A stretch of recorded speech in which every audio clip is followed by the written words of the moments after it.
الحمد لله الذي بنعمته تتم الصالحات ربنا آتنا من لدنك رحمة وهيئ لنا من أمرنا رشدا اللهم آت نفسي تقواها وزكيها وأنت خير من زكاها أنت وليها ومولاها. Alhamdulillah, syukur pada Allah Azza wa Jalla kerana dengan rahmat dan juga limpah kurnia yang Allah Ta'ala berikan dapat kita bersama pada malam ni. Dan insya-Allah sambungan kita daripada manhaj aqidah Imam Asy-Syafi'i rahimahullahu ta'ala masih lagi di bawah tajuk menjauhi pengikut hawa nafsu, pelaku bid'ah, ahli kalam dan mencela mereka. Sebelum ni kita dah sebut pada bahagian pertama tajuk ni, apakah yang dimaksudkan dengan pengikut hawa nafsu. Bila mana penulis dia datangkan satu ayat daripada surah An-Nazi'at ayat yang ke-40. Allah Ta'ala sebut, kita boleh tengok pada muka surat 155. Allah Ta'ala kata wa amma man khafa maqama rabbih wa nahan nafsa 'anil hawa. Adapun orang-orang yang takut kepada kebesaran Rabbnya dan menahan dirinya dari keinginan hawa nafsu. Jadi pada ayat yang ke-40 surah An-Nazi'at, Allah Ta'ala sebut tentang satu bab, satu bahagian daripada orang-orang yang takut. Duduk di bawah orang takut ni ialah orang yang bertakwa, iaitu orang yang menahan diri dia daripada terkena hawa nafsunya, terikut dengan hawa nafsunya. Okay. Jadi kita dah tengok apa yang disebut dalam Mufradat lil alfazil Quran oleh Al-Imam Raghib Al-Asfahani, bila mana dia definisikan hawa nafsu. Hawa nafsu dia sebut ialah cenderungnya jiwa kepada syahwat. Antara sebab berlakunya kecenderungan satu orang tu kepada syahwat ialah ia ada masalah pada pengamalan ibadah, khususnya ibadah fardu. Dan ibadah fardu yang dia problem sehingga dia boleh cenderung syahwatnya itu ialah salat. Berdasarkan apa yang Quran sendiri sebut, iaitu Allah Ta'ala sebut dalam surah Maryam, fa khalafa min ba'dihim khalfun adha'us salah wattaba'us syahawat fasawfa yalqawna ghayya. Akan silih bergantilah satu kumpulan manusia kepada satu kumpulan yang lain, dan kumpulan yang lain itu ialah kumpulan yang adha'us salah, mengsia-siakan salat, iaitu kumpulan yang tidak memberi keutamaan terhadap ibadat salat ni. Salat ini sama ada dia tinggalkan ataupun dia lengahkan. Daripada sebab suka tinggal salat, suka lengah salat ataupun tak meletakkan salat ni sebagai prioriti, wattaba'us syahawat, dia akan jadi pengikut kepada hawa nafsu. Fasawfa yalqawna ghayya, maka mereka akan tercampak jauh dalam kesesatan. Itu yang disebut dalam Al-Quran. Jadi Imam Raghib Al-Asfahani dia definisikan pengikut hawa nafsu ni ialah golongan yang cenderung kepada syahwat. Okay. Yang tu ialah benda yang dah kita sentuh dalam muka surat 155. Kita pun dah sentuh apa yang disebut oleh penulis pada muka surat 156, bila mana dia datangkan ayat-ayat lain daripada Al-Quran, iaitu ayat dalam surah Al-Jathiyah, bila mana Allah Ta'ala kata afara'aita man ittakhadha ilahahu hawa. Tidakkah kamu lihat golongan yang telah mempertuhankan hawa nafsunya. Kemudian dalam ayat lain surah Al-Baqarah ayat 145, Tuhan kata wala inittaba'ta ahwa'ahum min ba'di ma ja'aka minal ilmi innaka idzal laminadh zalimin. Allah Ta'ala sebut, dan jika engkau ikut keinginan hawa nafsu mereka selepas datang kepada kamu keterangan, kamu jadi orang zalim. Ayat ni turun pada Nabi cerita bahawasanya tidak perlu tunduk kepada kemahuan golongan-golongan musyrikin Mekah pada waktu tu. Maknanya mereka cuba mencari jalan untuk Nabi ni stop daripada dakwah, ataupun stoplah orang ni daripada bercakap kebenaran. Itulah sifat pengikut hawa nafsu di mana-mana zaman, di mana-mana tempat pun. Dan kita akan tengok pengikut hawa nafsu ni dia bervariasi, bermacam jenis. Ada yang ikut hawa nafsu dalam keadaan dia mengeluarkan diri dia dalam agama. Maknanya dia tidak mahu beragama dan dia ikut hawa nafsu dia. Ada yang menjadikan agama selari dengan hawa nafsunya, mencari di mana-mana lubang, di mana-mana celah untuk dia tunggang salah satu daripada pendapat agama tu dan dia sesuaikan dengan hawa nafsunya. Sebab itulah akan keluar daripada isu ini ialah ketaksuban. Yang mana ketaksuban itu akan menyemarakkan perbalahan. Ini benda yang berlaku kesan daripada pengikut hawa nafsu sendiri. Sebab tu berbalah di antara pengikut kumpulan ni dengan pengikut kumpulan ni, kebanyakannya kes ialah kepada pengikut hawa nafsu. Bukan kerana nak menilai, mencari kebenaran, tapi kerana ingin meninggikan kemahuan nafsu dia, tingginya kecenderungan hawa nafsu dia. Okay. Jadi itu antara benda yang kita tengoklah, apa yang dah disebut pada perbahasan yang lepas. Okay. Sekarang ini kita sambung muka surat 156, perenggan yang berbunyi adapun bid'ah. Sekarang ni perbahasan kita ialah pada isu bid'ah. Hawa nafsu dah lepas, mengikut hawa nafsu. Sekarang ialah pelaku bid'ah pula. Okay. Adapun bid'ah secara bahasa berasal daripada kata al-ibtida', daripada kata bada'a syai' yabda'uhu bid'an. Yang ni pun dah kita sebut sikit baru ni. Okay. Cuma kita start pada ni lah untuk kita nampak dengan lebih jelas apa lagi yang nak dibawa dan nak dibahas oleh Al-Imam Asy-Syafi'i itu sendiri. Okay. Dia kata selain itu kata ibtada'ahu yang bermakna ansha'ahu wa bada'ahu, mencipta dan mengawali sesuatu. Bid'ah artinya memulakan sesuatu yang awal atau permulaan yang sebelumnya tidak ada. Perkataan bada'a maksudnya ialah orang yang buat satu benda tu tak ada contoh, tak ada pun orang kata apa idea sebelum pada tu. Tidak ada pelan awal, tak ada. Tak ada lah bekas orang dah buat ataupun idea yang belum terlaksana. Dia mula-mula tercetus, dia terus buat. Okey. Dan itu juga sebahagian daripada sifat Allah. Dalam Al-Quran surah Al-Ahqaf ayat 9 Tuhan sebut qul ma, dalam Al-Quran surah Baqarah ayat 117, bukan surah Al-Ahqaf. Ayat 117 surah Al-Baqarah Tuhan kata badi'us samawati wal ard. Dialah yang mula mencipta langit dan bumi. Badi' ni mari pada perkataan bada'a. Dialah yang mula-mula buat idea untuk cipta langit dan di bawahnya bumi. Maknanya sebelum pada tu tidak ada idea tu disyedok daripada mana-mana orang. Sebab kalau idea tu disyedok pada orang lain, dia bukan Tuhan lah. Sebab Tuhan ni yang mengawali. Huwal awwalu wal akhiru wal zahiru wal batin. Itu yang disebut dalam surah Al-Hashr. Okay. Bada'a ataupun bid'ah ini, benda yang first dibuat ini, kalau ia datang daripada pencipta, dia bukan benda buruk. Tapi kalau benda tu dibuat oleh makhluk dan ada arahan khusus, larangan khusus tentang bab ni, maka ia termasuk daripada benda yang tercela, walaupun di atas niat yang baik, di atas pandangan yang baik. Maknanya dibuat, direka, ditokok tambah, digubah bagi cantik, tetap ianya buruk. Sebab Nabi sahaja orang yang bertanggungjawab, yang boleh menjelaskan agama ni, di mana hak boleh buat, di mana hak tak boleh buat. Yang ni batas yang tak boleh dilanggar oleh mana-mana orang, mana-mana kumpulan. Inilah yang disebut sebagai perkara-perkara usul dalam agama. Sebab tu kalau kita belajar dalam rukun Islam, bila mana kita bahas syahadah, mengucap dua kalimah syahadah.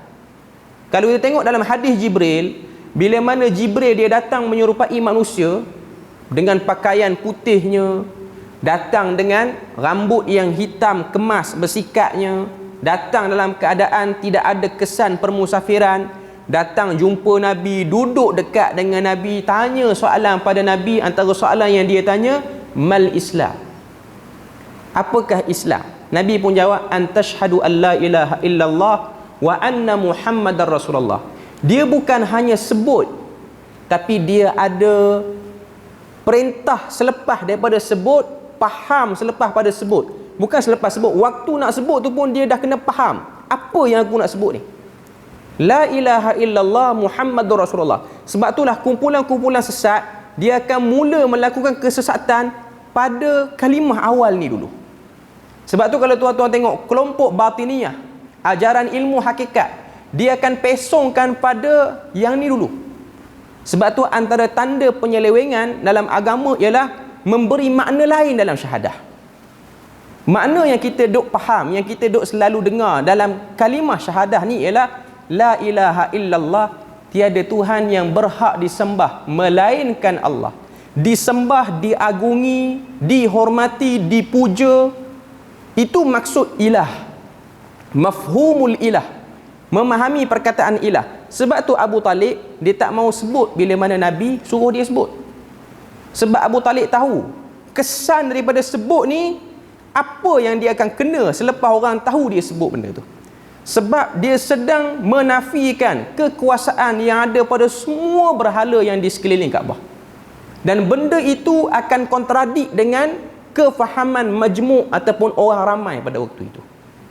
Ini perkara yang kita kena faham. Waktu kita sebut la ilaha illallah, sebab tu Nabi kata afdalu zikri la ilaha illallah. Seafdal zikir ialah la ilaha illallah. Ini zikir paling afdal. Okey. Adakah dengan sebut illallah ataupun duk sebut bunyi intonasi turun naik itukah yang disebut sebagai zikir yang afdal? Zikir ni dia besar. Zikir dengan makna berzikir, sama ada menggunakan tasbih ataupun tak guna tasbih, guna jari. Zikir dengan makna mengulang, itu pun zikir. Tapi zikir dengan makna yang lebih luas dan yang dikehendaki dalam agama, yang ditunjuk oleh Nabi, zikir dengan makna sedar, faham, tanggungjawab perkataan yang kamu sebut itu. Kalau kamu sebut la ilaha illallah, bangun pagi sebut la ilaha illallah, jawab azan pun sebut la ilaha illallah, tapi terlibat juga dengan bomoh, itu tanda orang tak faham apa yang disebut. Itu tanda dia tak reti apa yang dia sebut. Dia terlibat juga perkara pecah amanah apa-apa semua. Dia terlibat juga nak besarkan orang lain, dia nampak benda-benda lain. Ini orang yang tak jelas pada mafhum al-ilah bila mana dia sebut. Jadi kebanyakan kumpulan sesat dia akan rosakkan bermula daripada lafaz syahadah. Itu dalam bab la ilaha illallah. Bila mana kita sebut Muhammadur Rasulullah ataupun wa asyhadu anna Muhammadar Rasulullah, dan aku bersaksi bahawa Muhammad itu Rasulullah. Bila mana kita sebut perkataan ini, apakah yang kita kena tahu? Apa yang kita kena buat lepas sebut benda ni? Iaitu tertakluk di atas diri kita kewajipan ittiba', bukan kewajipan ibtida' di situ.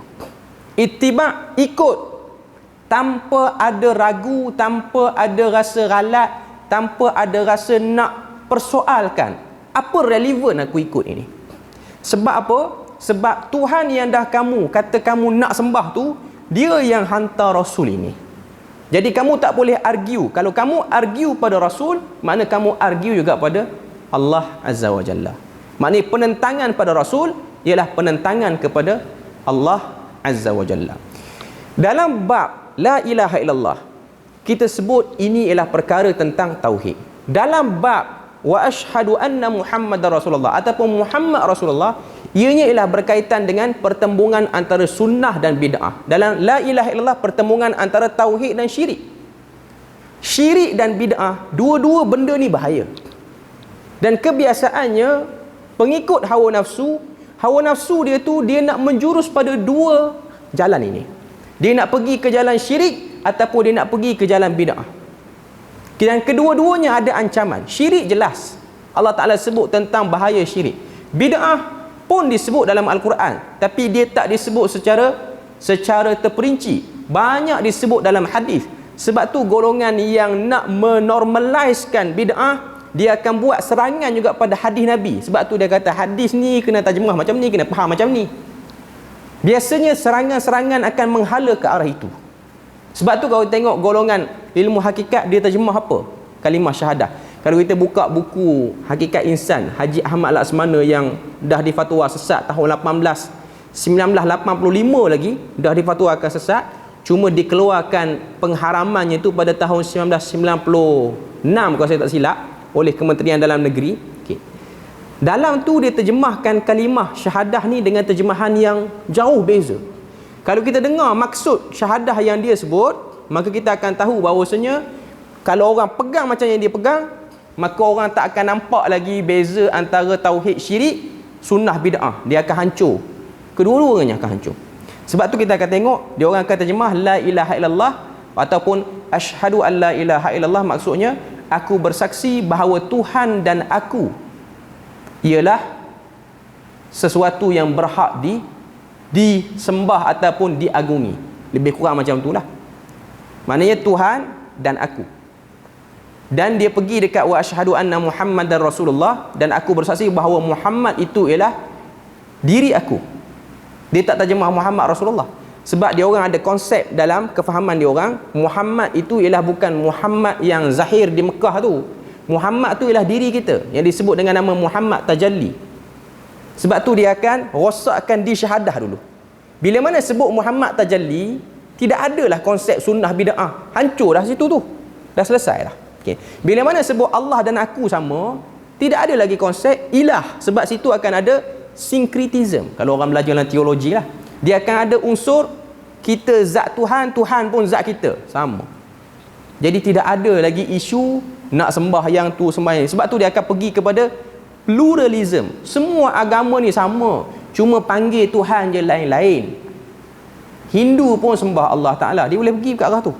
Kristian pun sembah Allah Ta'ala, cuma dia tak panggil Allah Ta'ala tu Allah, dia panggil Brahma, yang ni panggil Jesus, yang ni panggil yang ni, yang tu, yang ni, macam-macam. Okay. Cuma nak katanya, bila mana satu orang dia sebut kalimah la ilaha illallah, dia kena faham. Sebab tu memahami agama ianya diletak sebagai rukun faham syahadah ni. Lepas pada tu dia pergi pada salat. Sebab orang yang salat, dia dah blok diri dia daripada ikut hawa nafsu. Sebab Tuhan dah sebut dalam Quran, salat itu berat. Wa innaha lakabiratun illa 'alal khashiin. Salat itu berat kecuali bagi orang yang khusyuk. Bila mana salat berat, sebab tu kita akan tengok antara ibadah yang paling mudah orang tinggal ialah salat. Walaupun ianya ibadah yang hakikatnya taklah payah sangat nak buat, tapi dia nampak berat. Berat pada mana? Salat ni dia berat dekat mana? Berat dekat jiwa yang perlu disediakan untuk angkat takbir sampai pada salam. Dia berat di situ. Sebab kita rasa ia tidak sama dengan kehendak hawa nafsu kita. Sebab tu kita akan tengok ada orang dia akan lengahkan salat tanpa sebab-sebab yang munasabah. Dan antara punca kerosakan umat akhir zaman ialah mereka mencuaikan salat. Bila mana salat dah cuai, pintu benteng ini sudah roboh, maka masuklah elemen-elemen syirik, elemen-elemen bid'ah, elemen-elemen khurafat akan masuk. Sebab salat dah tak buat. Sebab salat tu berat. Salat tu berat. Sebab ia bukan benda yang mudah untuk dilakukan. Sebab tu kita akan tengok dalam 4 mazhab pun, mereka bincang status orang yang meninggalkan salat macam mana. Hampir jumhur mengatakan bahawasanya, bukan jumhur, tapi hampir jumhur mengatakan orang yang meninggalkan salat ni kafir. Hampir jumhur mengatakan. Cuma dalam mazhab Syafi'i mereka mengatakan orang yang meninggalkan salat itu fasik. Kalau dia tinggal salat dalam keadaan dia tak kata salat tu tak perlu. Imam Syafi'i dia bagi dua isu ni. Orang yang tinggal salat kerana kata kewajipan salat tu tidak ada. Maknanya kalau orang tanya dia salat ni penting tak? Tak penting, orang salat ni mengarut je. Yang tu kafir dalam mazhab Syafi'i. Tapi kalau orang tanya dia kenapa tak salat? Aku tak salat ni malas, tapi salat tu wajib. Ini fasik. Ini orang fasik. Okay. Fasik ni bukan makna katanya orang yang okey-okey, kita boleh buat kira bercara lagi dengan dia. Sebenarnya fasik di sisi darjat para ulama yang terdahulu, orang ni dah berat dah sebenarnya. Penerimaan riwayat daripada orang-orang fasik sangat banyak dipertikaikan. Maknanya kalau ada hadis ke berita apa ke, dengar saja orang fasik, perlu penelitian. Sebab tu dalam surah Al-Hujurat Tuhan sebut in ja'akum fasiqun binaba'in fatabayyanu. Bila mana datang kepada kamu berita daripada satu orang fasik, kena teliti banyak. Bukan tolak lagi, tapi kena teliti banyak. Rumitlah sikit nak terima berita daripada orang-orang fasik. Sebab fasik ni dia banyak benda yang boleh menyebabkan satu orang tu fasik. Salah satunya ialah dia meremehkan ibadah fardu. Dia bukan tak salat, dia salat kadang-kadang lewat, ataupun suka memandang salat tu mudah, tak apalah, kita jamak je lah. Bukan musafir pun. Bukan ada isu yang begitu, orang kata apa, begitu tersepit sangat. Tak pun. Hanya kerana pergi mall sikit, rasa macam lama kita ni tak sempat nak salat. Tak salat. Okey.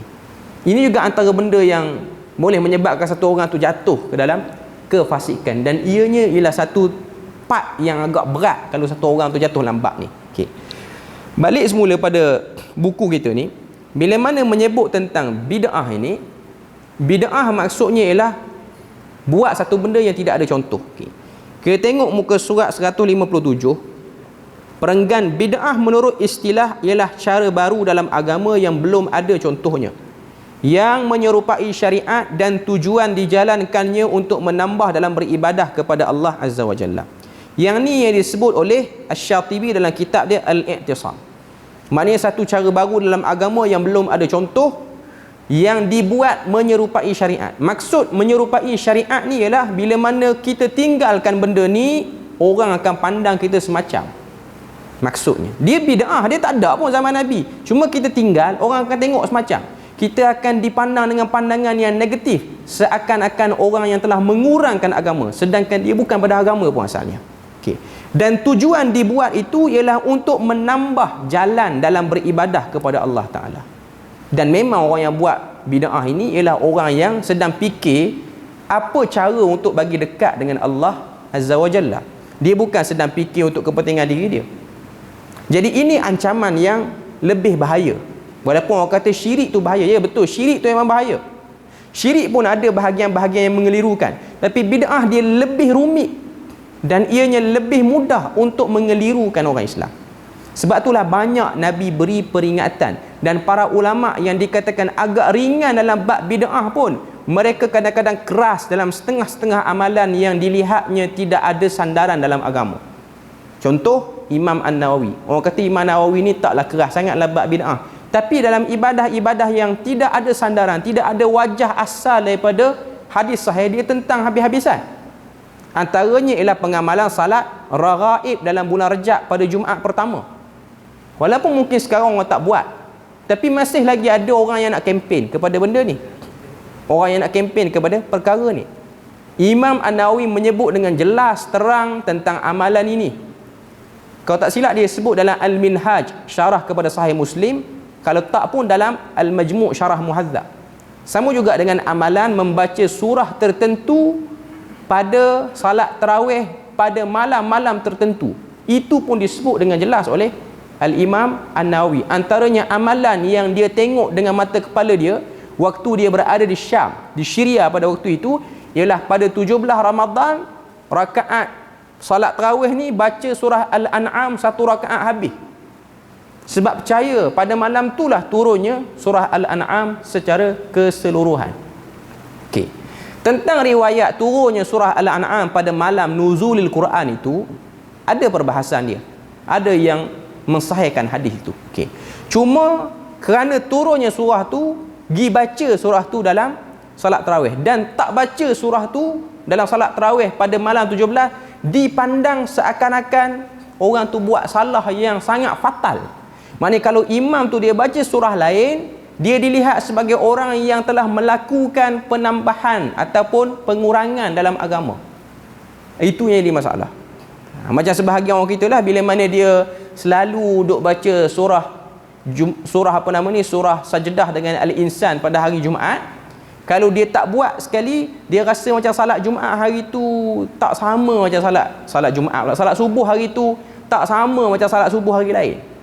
Ada setengah-setengah tempat yang dia wajibkan.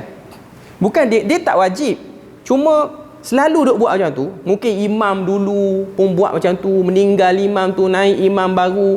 Naik imam baru ni, imam baru dah kena briefing dengan AJK. Dia kata biasa imam dulu dia akan baca surah Sajdah dengan Insan. Jadi imam tu pun rasa macam serba salah kalau tak baca. Dia pun baca.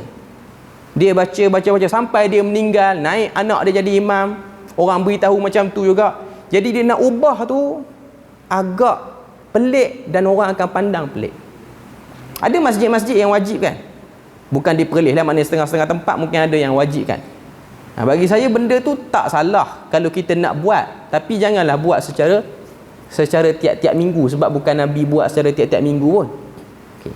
Tak salah pun nak baca. Dan kalau nak baca, bacalah dengan tertib yang betul. Maknanya baca surah Sajdah rakaat pertama sekali dengan sujud sajdah tu. Kemudian rakaat kedua baca Al-Insan. Ada orang dia mengelak, dia baca sajdah saja. Rakaat pertama kedua tapau sajdah saja.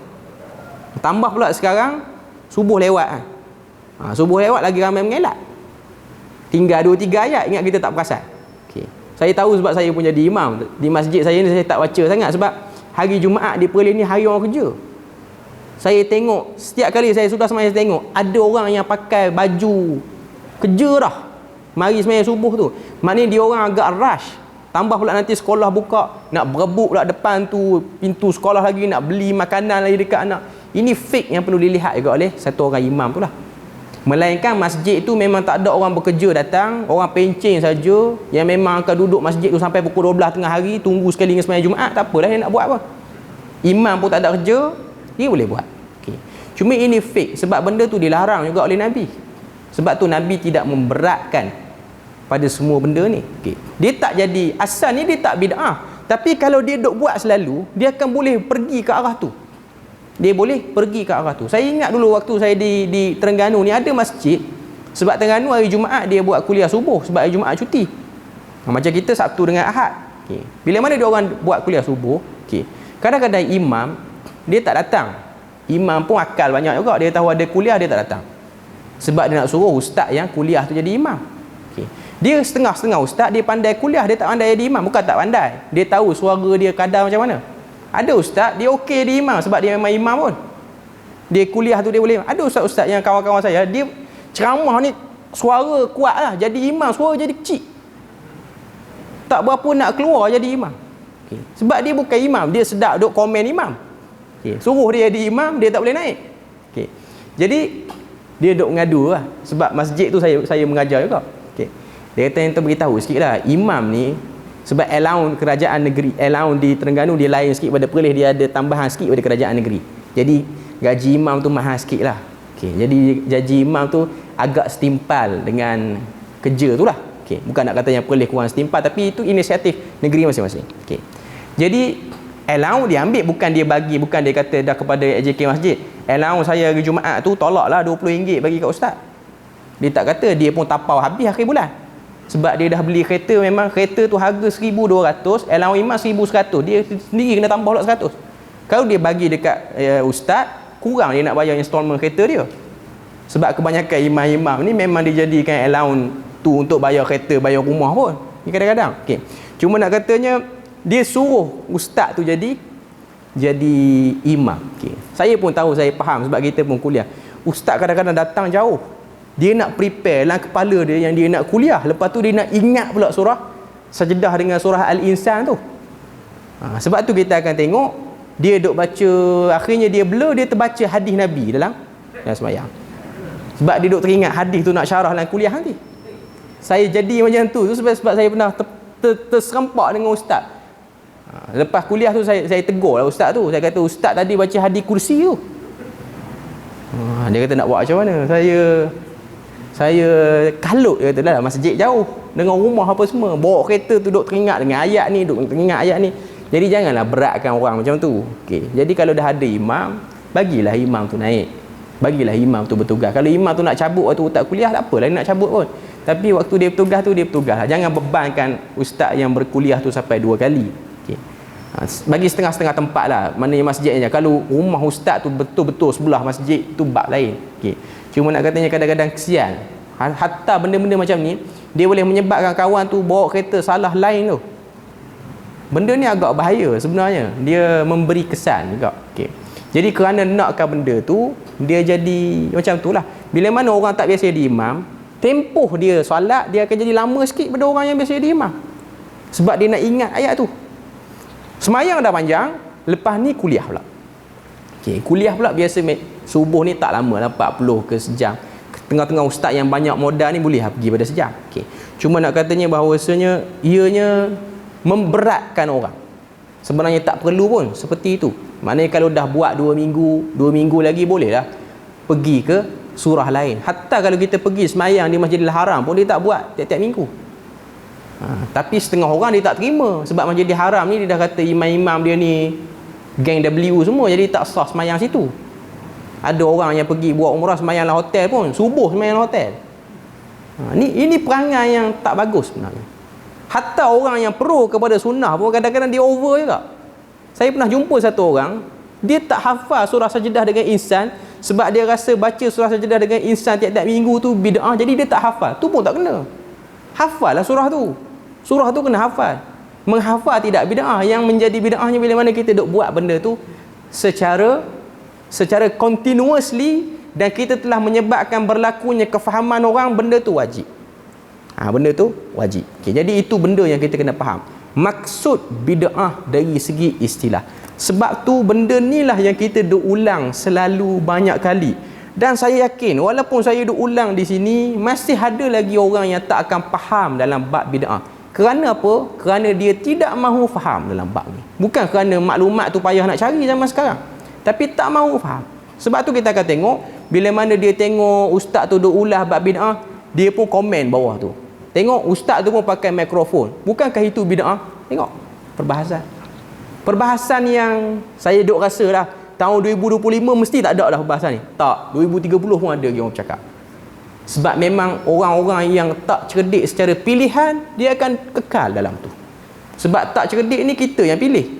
Dia bukan asas mula jadi. Manusia, dia memang keluar pada perut mak dia, dia tak tahu apa. Lepas tu dia kena usaha untuk jadi tahu apa. Tapi kalau dia stay dengan tak tahu apa, itu silap diri dia. Bukan silap dia sebagai seorang manusia. Sebab Tuhan memberi kudrat. Allah Ta'ala kata, dia beri pada kita pendengaran, penglihatan, hati untuk fikir.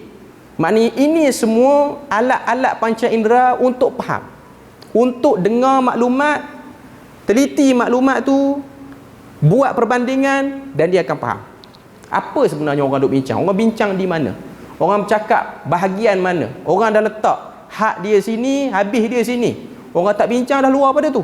Okey. Jadi yang kita duk bincang malam ni ialah apa yang disebut oleh Imam Asy-Syatibi, bid'ah yang menurut istilah ialah cara baru dalam agama. Cara ni macam-macam. Iktiqad, ucapan, perbuatan. Tiga-tiga duk dalam tu. Yang bila mana dia buat, dia rasa benda tu bahagian syariat dan tujuannya memang mendekatkan diri kepada Allah Azza wa Jalla. Nak buat contoh banyaklah, buat contoh nanti orang marah pula. Okey. Cuma nak katanya bahawasanya inilah takrif bid'ah. Ini dah jadi kaedah lah. Maknanya kalau datang satu amalan, kita tengok amalan tu. Check dalam hadis-hadis sahih pun tak ada. Hadis sahih CP-CP pun tak ada sebut. Maknanya amalan ini boleh jadi betul, boleh jadi tak betul. Sebab itu ianya ialah satu pengajian yang perlu diberi perhatian. Sebab tu antara benda yang orang terlepas pandang dalam bab ni ialah pemahaman sebenar tentang bid'ah. Ianya bahagian daripada fardu ain sebenarnya. Cuma orang kita duk nampak fardu ain ialah mengaji bab najis, bab pembahagian air je. Faham bab najis, faham bab pembahagian air, selesailah fardu ain atas orang tu. Faham bab tauhid, faham bab ancaman pada sunnah, bid'ah apa semua ni, rasa tak penting sangat benda tu. Sebab mungkin kemampuan pengajar-pengajar yang dulu dia tak mampu nak bahas bab ni. Sebab memang kitab-kitab yang membahaskan tentang bid'ah ni dia agak terasing daripada masyarakat kita dulu. Sebab dia agak jauh. Okey. Antara kitab yang orang kata apa agak tinggilah bahas sikit bab ni ialah Furu' Masail. Furu' Masail ni siapa tulis? Syekh Daud Fatani tulis. Orang mengaji pondok dia kenal Furu' Masail ni. Furu' Masail ni ialah kitab himpunan soal jawab orang tanya pada Syekh Daud Fatani, dan dia tulis dalam buku tu dia jawab. Dan dia letakkan pada kita kaedah-kaedah usul fiqh dalam jawapan dia bagi orang yang teliti.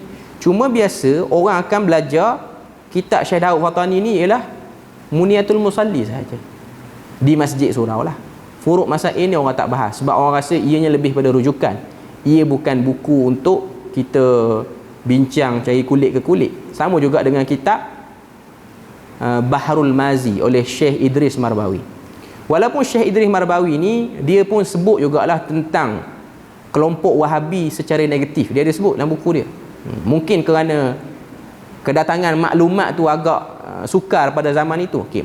Tapi bagi saya lah, kalau orang yang belajar Baharul Mazi daripada jilid pertama sampai habis jilid yang ke-24 tu, ataupun jilid yang ke-12 untuk cetakan lama, dia akan nampak keluasan mazhab tu. Dia akan nampak.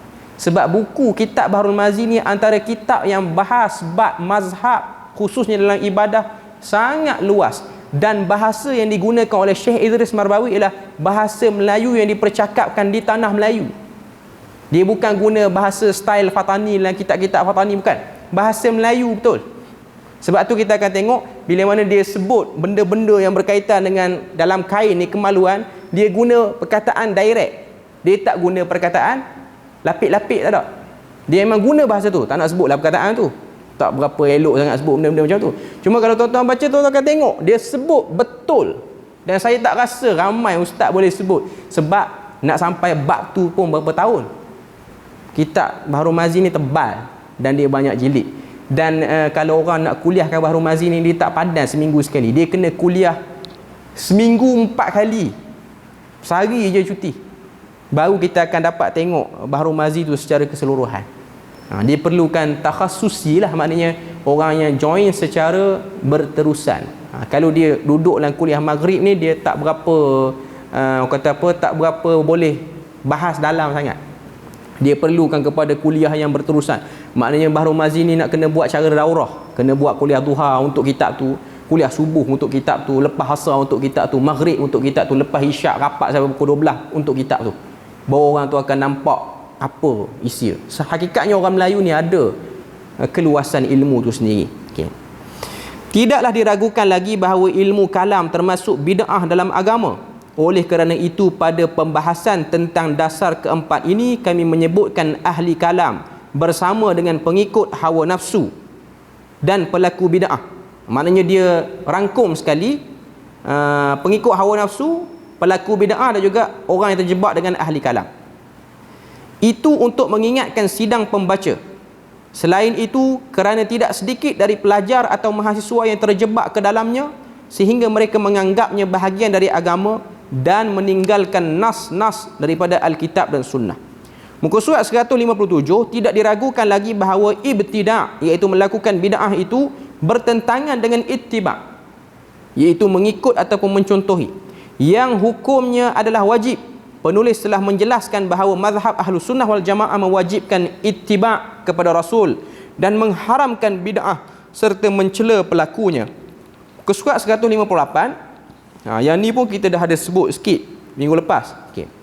Sebahagian pembuat bid'ah mengomentari ucapan Imam Asy-Syafi'i yang membahagi bid'ah kepada menjadi beberapa bahagian, sehingga mereka membuat perkara baru dalam agama dengan berargumentasi kepada ucapan Imam Asy-Syafi'i, iaitu bid'ah menjadi dua, bid'ah hasanah dan bid'ah sayyi'ah. Kita pun dah sebut kata-kata Imam Syafi'i yang terlalu ringkas itu memungkinkan bermacam-macam tafsiran. Bahkan cerita-cerita kehidupan para ulama dulu pun, kadang-kadang orang-orang yang berkepentingan ataupun orang-orang yang tidak ada ilmu yang baik dalam bab ni, mereka buat tokok tambah secara on the spot dalam ucapan, dalam ceramah dia orang. Sebab tu saya ada dengar satu cerita, satu orang penceramah ni terkenal. Dia kata waktu Imam Syafi'i pergi belajar dengan Imam Malik kitab Muwatta, dia baru-baru belajar dengan Imam Malik, duduk dalam majlis Imam Malik, tak bawa buku catatan. Waktu tu Imam Malik sedang meriwayatkan Muwatta, maknanya sedang baca hadis yang dia tulis dalam kitab dia Muwatta. Jadi Imam Asy-Syafi'i ni dia guna jari dia dan dia ambil air liur dia pun tulis atas tangan dia. Dia tulis, perbuatan tu mengganggu pandangan Imam Malik. Dia macam main-main lah. Okay. Nulis ni mesti ada pen, mesti ada kertas, dan lekat tulisan tu di kertas tu. Itu orang panggil menulis. Tapi kalau duk gerak-gerak jari ni, macam perli pun ada. Dia ni betul ke nak mengaji ke saja je duk main-main depan aku? Okay. Jadi Imam Malik dah aim dia. Lepas kuliah Imam Malik tanya, apa yang kamu duk buat dengan gerak-gerak jari tu? Saya tak pasti riwayat ni betul ataupun tidak. Okay. Lalu kata Imam Syafi'i, aku menulis, aku catat apa yang kamu sebut. Imam Malik pun tengok tangan kosong, tak ada apa. Memang tulis atas tangan ni tak lekat. Bukan kata tulis dengan helio, kau tulis dengan pen pun, lepas pada tu tangan duk bergerak pun semua hilang dakwah tu. Okey. Jadi Imam Malik kata, kalau betul kamu catat, kamu baca. Imam Syafi'i baca daripada awal sampai habis hadis-hadis yang diriwayatkan oleh Imam Malik dalam pelajaran Muwatta' pada hari itu. Mari ustaz ni dia kata, sebab waktu Imam Syafi'i tulis tu, dia tulis dalam bentuk kasyaf. Dia pergi ke situ. Dia kata waktu Imam Syafi'i tengok tu, dia kasyaf. Dia pergi ke situ. Tak ada kena-mengena pun tuan-tuan. Okay. Dia macam ni, orang kalau dah terlalu cerdik, dia hanya perlukan beberapa gerakan untuk mengaktifkan otak dia bagi cekap untuk apa yang dia dengar. Sebab tu Imam Waqi' bin Jarrah, guru pada Imam Syafi'i, dia kata kalau dihadapkan kepada aku satu gunung hafalan, aku tak berhajat untuk pandang kali kedua. Cukup pandang sekali, aku boleh ingat semua tanpa aku silap. Kita tak tahulah dia bercakap ni betul ataupun dia juah lah dia bercakap. Okay. Tapi mustahil ulama ni dia juah cakap. Okay. Dia betul lah tu. Sebab zaman dulu, tuan-tuan kena ingat, zaman dulu komitmen hidup tak banyak. Nak pergi rentah negara ni tak perlu buat pasport, tak perlu pergi immigration, tak perlu naik isi borang. Dia nak pergi, dia pergi. Kita nak pergi belajar, yang tu dah ganggu kepala dah.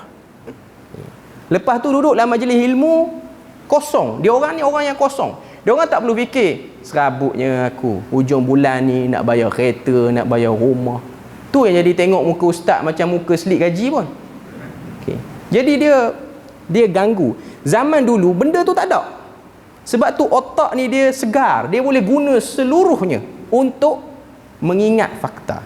Beza dengan zaman sekarang. Zaman sekarang ni hidup penuh komitmen, macam-macam problem kita dengar, problem politiknya, problem orang ni bergaduhnya apa semua. Benda tu mengurangkan kemampuan otak untuk terima fakta-fakta yang baik. Sebab tu kita akan tengok orang-orang yang komen di live, dia komen tu sebenarnya kita kesian tengok orang yang komen ni.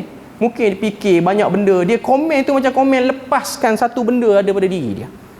Kadang-kadang cara dia komen. Okay. Jadi waktu tu Imam Syafi'i bukan dia belajar ilmu kasyaf, ilmu laduni apa semua, bukan.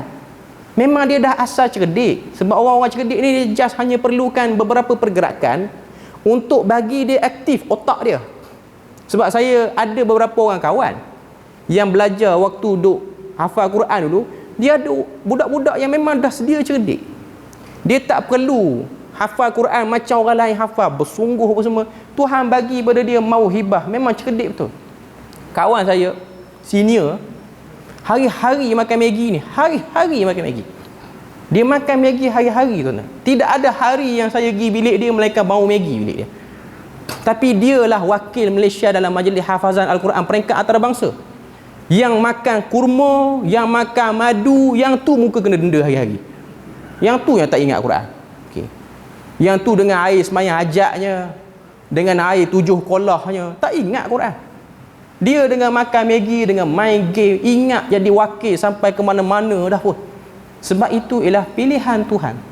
Ya, bukanlah nak kata pemakanan tu tak penting untuk otak. Dia penting juga. Cuma nak katanya kalau orang dah sedia cerdik, otak dia tak fikir banyak, tak ada benda yang dia nak fikir banyak sangat.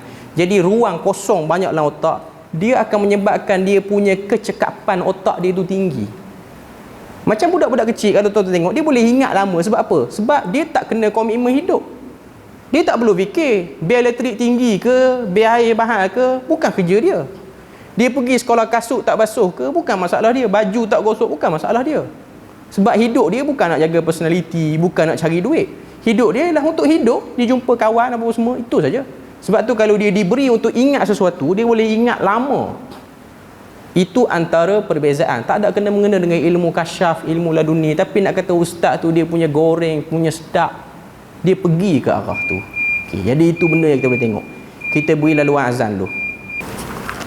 Okay, kita sambung sikit lagi. Saya nak bagi rumusan akhir.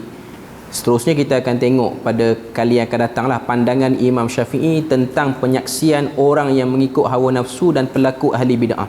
Adakah mereka ni diterima dalam penyaksian? Maknanya penyaksian tentang hukum hakam ataupun penyaksian riwayat hadis ke apa-apa semua. Okay. Dan bid'ah itu bid'ah yang macam mana? Bid'ah ideologi ke, bid'ah perbuatan, percakapan ke, macam mana, itu pada perbahasan akan datang. Okay. Cuma saya nak sebut sikit lagi yang terakhir ni, antara golongan yang membolehkan bid'ah itu secara keseluruhan. Maknanya tak ada apa-apa masalah. Problem apa pun tak ada. Maknanya tahlil ke apa ke, semua benda ni okey. Tidak ada benda yang perlu diragukan. Semuanya berpayung pada dalil umum. Okey. Kebiasaannya dia orang dapat hujah ataupun dia guna penguatnya di mana? Penguatnya ialah pada perbuatan Umar Al-Khattab yang pernah sebut kepada sekumpulan para sahabat yang telah ataupun sedang menunaikan salat sunat tarawih secara berjemaah. Waktu tu tak nama lagi tarawih. Waktu tu nama dia qiyam. Okey. Jadi pada waktu tu Nabi dah wafat, Umar jadi khalifah, jadi Amirul Mukminin. Umar tengok ada satu orang jadi imam, sahabat Nabi, sekumpulan tu pun duk solat. Tiap-tiap malam duk buat. Umar pun kata, ni'matul bid'atu hadhihi. Alangkah baik dan eloknya bid'ah ni. Perkataan Umar yang ringkas inilah telah disalah erti, disalah faham, telah mengeluarkan orang yang membolehkan bid'ah secara umum daripada metodologi asal ataupun teori asal bid'ah itu. Pertama kita kena tahu, Nabi dah beri peringatan benda yang paling teruk dalam agama ini ialah berlakunya bid'ah. Nabi dah beri penjelasan bab tu. Nabi ada sebut, by word Nabi sebut bahaya benda tu. Okey. Kemudian kata-kata Umar Al-Khattab ni apa maksud dia? Okey, kalau kita tengok dalam buku ni, dia kata perbuatan Umar Al-Khattab itu bukanlah nak mengatakan salat sunat tarawih berjemaah itu bid'ah dengan makna tidak ada pada zaman Nabi, tapi bid'ah yang dimaksudkan ini ialah satu benda yang dilakukan secara bahasa sahaja.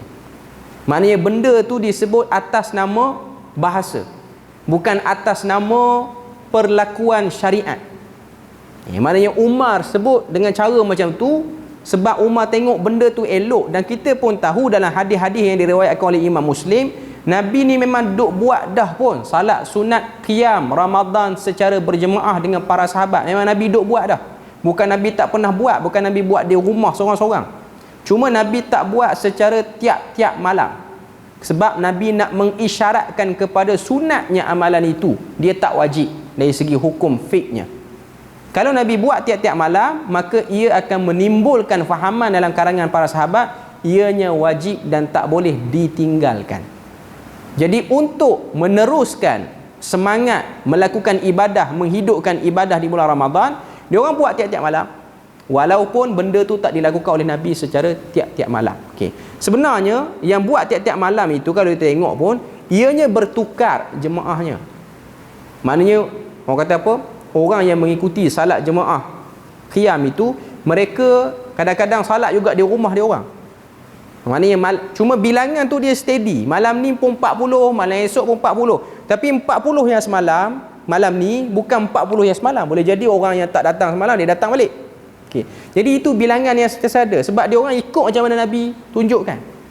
Cuma zaman Nabi, waktu Nabi tak keluar, orang tak buat di masjid. Jadi masjid sunyi sepi, orang duk buat secara individu sahaja. Sebenarnya benda tu dibolehkan, benda tu dibenarkan. Maknanya ada hadis-hadis lain, ada ruang-ruang lain yang perlu diselidik dan diteliti. Bukan ianya menjadi modal untuk mengatakan sebenarnya bid'ah ni sahabat pun buat. Bukan itu maksudnya.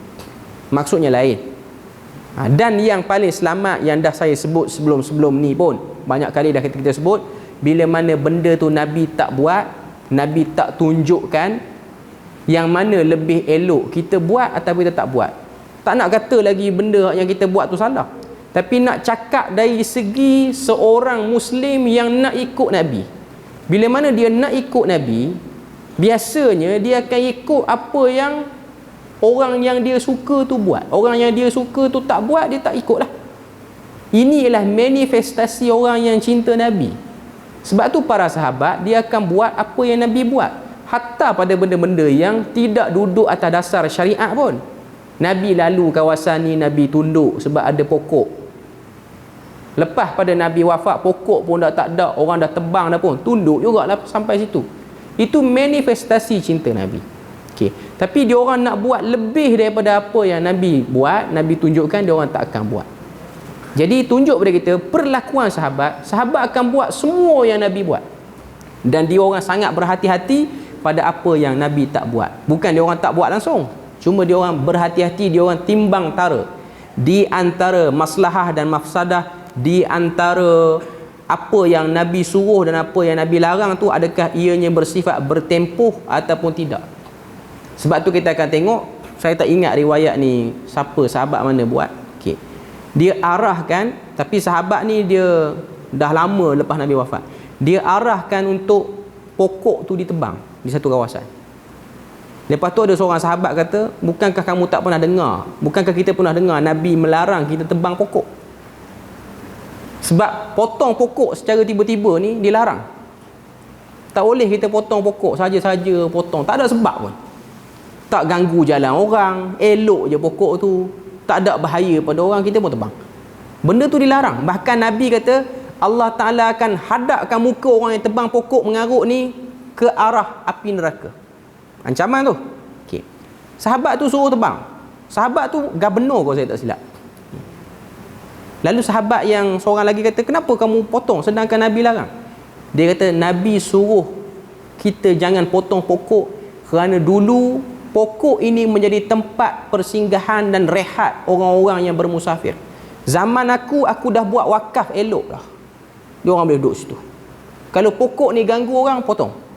Dia nak berehat, kita sediakan tempat lagi baik pada pokok. Maknanya sahabat tu dia ada fake dia. Dia faham. Dia kata Nabi suruh larang tu larangan bertempoh. Sebab zaman Nabi dana tak banyak, duit kerajaan tak banyak. Zaman dia jadi gubernur, Islam dah berkembang. Orang musafir ni dia ada rumah rehat yang percuma. Sebab tu idea buat RNR ni dia mari pada pemerintahan khalifah sebenarnya. Saya tak ingat zaman bila, tapi ada satu tempat nama dia Karavanserai. Ini antara tempat yang jadi di Turki tak silap. Okey. Ataupun mana kena cek baliklah. Okey. Satu tempat persinggahan bagi orang musafir, situ ada klinik, ada perubatan free. Ini idea orang Islam. Mana orang musafir yang datang daripada laluan timur barat berhenti situ, ada rumah rehat free. Sekarang rumah rehat kena bayar, homestay. Okay. Yang ni free. Kerajaan peruntukkan. Semua free. Tempat mandi awam free. Sakit boleh berubat situ. Tak ambil cas apa. Ini orang kata apa, unsur kemanusiaan yang dikeluarkan daripada Islam. Dan benda ni, idea ni berkembang lah. Maknanya kebanyakan orang duk buat. Tapi RNR kita ni taklah sekomplit yang zaman tu lah. Sebab RNR sekarang dia cuma kedai makan pun kena bayar. Zaman dulu RNR kedai makan free ke. Nak tunggu yang tu lambat lagi dah kot. Berapa kali pilihan raya tak tahulah. Okey. Cuma nak sebutnya benda tu pernah dibuat pada zaman dulu, pada zaman pemerintahan Islam yang awal dulu. Wallahu a'lam. Kita berpada situ je untuk malam ni. Moga Allah Ta'ala beri rahmat dan berkat. Dan insya-Allah kita akan sambung muka surat 161. Subhanakallahumma wa bihamdik asyhadu an la ilaha illa anta wa astaghfiruka wa atubu ilaik. Wassalamualaikum warahmatullahi wabarakatuh.